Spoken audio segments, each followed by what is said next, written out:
Quarto 210. O que me limita não são as paredes ao meu redor, mas as paredes dentro de mim. André Fernandes. 210 é o número do meu quarto no hospital. Tenho passado semanas aqui enquanto a vida segue lá fora. Decidi que esses dias não seriam dias desperdiçados e que coisas incríveis aconteceriam aqui dentro também. Entendi desde o início da minha internação que, dependendo da forma como eu tratasse esse período aqui, 210 poderia ser o número de uma cela, um cativeiro ou qualquer outra coisa. Decidi que seria o número do meu lugar secreto. Alguns dias atrás, fui surpreendido por uma visita. Já era noite e eu estava deitado quando entrou no meu quarto um pastor que é amigo da minha família. Conversamos um pouco sobre o meu estado de saúde e os livramentos que Deus me deu, e não demorou muito para que ele começasse a se abrir e compartilhar o que estava vivendo. Depois de algum tempo de conversa, ele estava em prantos falando sobre como sentia a falta de ter experiências genuínas com Deus e que não sabia o porquê de estar me falando essas coisas, mas via em mim alguém que poderia ajudá-lo. Ali estava eu, deitado num leito de hospital. Aos olhos dos enfermeiros de plantão naquela noite, apenas o paciente do quarto 210. Aos olhos de Deus, um instrumento vivo pronto para ser usado. Alguns anos atrás, algo extraordinário aconteceu em uma penitenciária da África do Sul. Ela era conhecida por ter índices muito altos de violência entre os detentos, até que uma mulher chamada Joana foi convidada para iniciar um programa de controle de raiva e domínio próprio. Ela usou como base para o seu programa o amor e disseminou entre eles esse princípio. Aos poucos, a realidade dentro daquele lugar começou a ser transformada até chegar ao ponto de ser uma das penitenciárias com menor índice de violência do país. Quando perguntaram a ela sobre como conseguiu alcançar esse resultado, ela respondeu: Deus já estava presente ali, só precisei torná-lo visível. A onipresença de Deus nos garante que Ele está em todos os lugares, mas isso não significa que Ele se manifeste em todos os lugares. Uma das formas mais simples disso acontecer é quando deixamos Ele se revelar através de nós. Um médico amigo ficou surpreso em ver como eu estou bem mesmo depois de tantos dias no mesmo espaço, sem poder sair do quarto. Eu comecei a descrever para ele o quanto estava feliz ali com algumas mudanças que consegui fazer. Transformei a mesinha de canto em uma biblioteca, mudamos o sofá de lugar, amarramos a cortina para deixar o sol entrar o dia todo, além de algumas outras coisas. O ambiente em que estamos reflete como está o nosso interior também, e não me refiro só ao ambiente físico, mas à atmosfera onde você está. Um quarto de hospital pode ser um lugar extremamente agradável se for cercado de gratidão e alegria, assim como uma cobertura de frente para a praia pode ser uma prisão dependendo de quem está nela. Vou usar uma citação bastante conhecida, mas que não deixa de ser uma grande verdade. Jesus se manteve firme em meio a um deserto, enquanto Adão pecou no paraíso. O ambiente em que estavam foi mero cenário de fundo, o que determinou a história, na verdade, foi aquilo que os movia. Dormindo em paz. Eu creio que as realidades dentro de mim transformam as realidades ao meu redor. Jesus fala todo o tempo com os discípulos acerca de uma nova realidade interior, que não tem nada a ver com o que os nossos olhos veem. Sou apaixonado por uma passagem que fala de um momento marcante entre Jesus e os seus discípulos. Jesus dormia em paz enquanto navegavam, os ventos em torno deles, por sua vez, estavam cada vez mais fortes até que veio sobre eles um forte vendaval. O barco em que estavam começou a inundar e os discípulos então se desesperaram e foram acordar o mestre. Acho interessante o fato de mesmo em meio a um vendaval e um barco cheio de água, Jesus continuar dormindo tranquilo. Muitas vezes, quando eu lia esse texto, me chamava a atenção a autoridade de Jesus em acalmar a tempestade e o mar com o poder da sua palavra. Mas existe algo tão poderoso quanto acalmar uma tempestade que é ter paz a ponto de dormir em meio a ela. Os discípulos se impressionaram ao ver Jesus dando ordens ao mar e aos ventos, mas talvez tenha passado despercebido aos seus olhos que as realidades ao redor de Jesus simplesmente se submetiam às realidades que existiam dentro dele. Duas coisas mantinham Jesus seguro em meio àquela tempestade: Havia nele a paz que excede todo entendimento, e quando isso foi externado, houve paz também. E havia nele convicção a respeito da promessa. Jesus sabia exatamente quem era e o que havia sido prometido pelo Pai a seu respeito. Ele sabia o que as Escrituras e os profetas declararam a seu respeito. O Cordeiro de Deus que viria para tirar o pecado do mundo seria feito maldito no madeiro.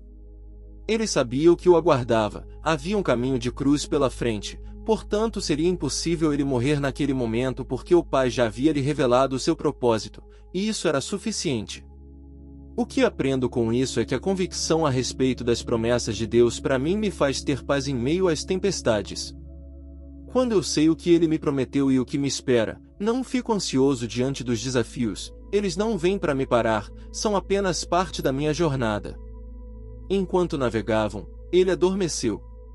Abateu-se sobre o lago um forte vendaval, de modo que o barco estava sendo inundado, e eles corriam grande perigo. Os discípulos foram acordá-lo, clamando: Mestre, mestre, vamos morrer.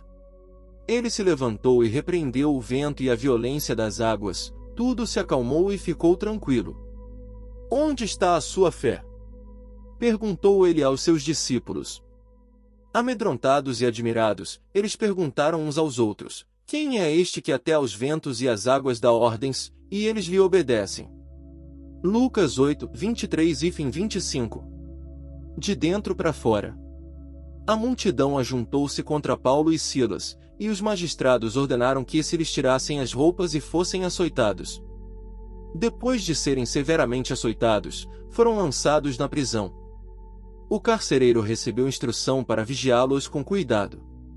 Tendo recebido tais ordens, ele os lançou no cárcere interior e lhes prendeu os pés no tronco.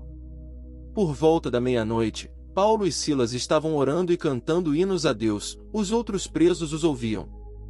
De repente, houve um terremoto tão violento que os alicerces da prisão foram abalados. Imediatamente todas as portas se abriram, e as correntes de todos se soltaram. Atos 16, 22, 26. Outro momento incrível na história da igreja aconteceu quando Paulo e Silas foram presos. Depois de sofrerem açoites, foram lançados em uma cela extremamente fortificada, no interior da prisão. Seus pés foram presos num tronco e estavam sendo vigiados de perto. Eles começaram a orar e a louvar, e então algo inesperado aconteceu, pelo menos para os presos das celas ao lado. Um terremoto abalou os alicerces daquele lugar e as portas e correntes não os prendiam mais. Eu não poderia deixar de chamar sua atenção para o fato de Paulo e Silas estarem louvando em meio ao cativeiro. Acredito que essa é uma chave que revela o que aconteceu momentos depois. Louvor é uma expressão genuína de liberdade. Por mais que estejamos tristes em alguns momentos ou até angustiados, nosso louvor é uma linguagem com a qual declaramos que somos livres. Aos olhos de todos que estavam próximos de Paulo e Silas, eles eram dois homens cativos, mas havia algo neles que era poderoso, o seu interior era livre. Quando eles externaram aquilo que era uma realidade dentro deles, a liberdade destruiu tudo que os acorrentava. Este é um dos grandes paradoxos do reino de Deus. Alguém que está cativo agora não só experimenta a liberdade como compartilha isso com quem está perto. Todos que estavam cativos junto com Paulo e Silas foram libertos juntamente com eles também.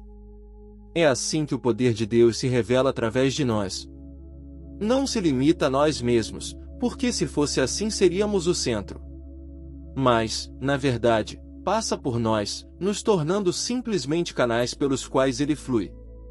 Aqueles homens podem ter seguido a sua vida sem experimentar nenhuma mudança de atitude. Podem ter voltado a cometer os mesmos erros e a se envolver com as mesmas coisas que um dia os tornaram cativos. Mas uma coisa se tornou inegável para eles a partir daquele encontro. A liberdade estava disponível. Conheço muitas famílias que sofrem na expectativa de que seus filhos ou pessoas próximas se rendam a Jesus também. Isso se torna muito mais leve quando eu entendo que tudo o que eu posso fazer é manifestar dentro da minha casa a liberdade que eu declaro que há nele. Quando isso acontece, aqueles que estão perto de mim têm a real possibilidade de ter um encontro palpável com um Deus, até então, invisível. Mas o que eles vão fazer com isso não está mais ao meu alcance. O reino de Deus se expande dentro de nós e através de nós. O que eu preciso fazer? Outro momento surreal acontece quando o carcereiro pergunta para Paulo: o que eu preciso fazer para ser salvo? Atos 16, 27 e 33. Aquele que antes os tornava cativos agora pergunta a eles como poderia se tornar livre também. Tanto ele como toda a sua casa foi alcançada naquela mesma noite e todos foram batizados. Isso demonstra como é irresistível quando nossa mensagem toma forma e ganha vida mesmo sem que usemos uma palavra sequer para que isso aconteça. Paulo e Silas poderiam falar a respeito da liberdade que existe em Cristo Jesus para aquele carcereiro durante horas antes desse acontecimento e talvez nada aconteceria. Mas quando a mensagem que eles carregavam dentro de si se tornou real, aquele homem passou a dar ouvidos ao que eles tinham para falar. Nossa mensagem sempre será melhor aceita quando revelamos o caminho antes de, simplesmente, apontar para ele. Você tem autoridade para ministrar sobre aquilo que é real em você. Liberdade não é fuga. Quando amanheceu, os magistrados mandaram os seus soldados ao carcereiro com esta ordem: solte estes homens. O carcereiro disse a Paulo: os magistrados deram ordens para que você e Silas sejam libertados. Agora podem sair. Vão em paz. Atos 16, 35,36. Depois que as celas foram abertas e as correntes não prendiam mais Paulo e Silas, eles não saíram simplesmente andando e foram embora como se nada tivesse acontecido. Ainda existia sobre eles uma sentença. Eles aguardaram até que chegasse no dia seguinte a ordem para que fossem de fato libertados. Meditei um pouco sobre esse posicionamento deles, em permanecer mesmo depois das cadeias terem sido destruídas, e entendi que esse comportamento estava ligado a um princípio básico: liberdade não é fuga. Eles poderiam se contentar com uma liberdade parcial, mas carregariam consigo a vergonha de serem fugitivos. Quando aqueles que os prenderam declararam que estavam livres, eles tiveram então o reconhecimento que nada mais os tornava cativos. Não podemos confundir essas duas realidades. Existe um abismo gigante entre ser livre e fugir. Quando entrei neste quarto de hospital pela primeira vez, decidi que não fugiria da realidade que estava diante dos meus olhos, fingindo que nada estava acontecendo, mas também não me tornaria cativo a ela. Sobre mim, uma sentença já foi liberada: onde está o Espírito do Senhor, ali há liberdade.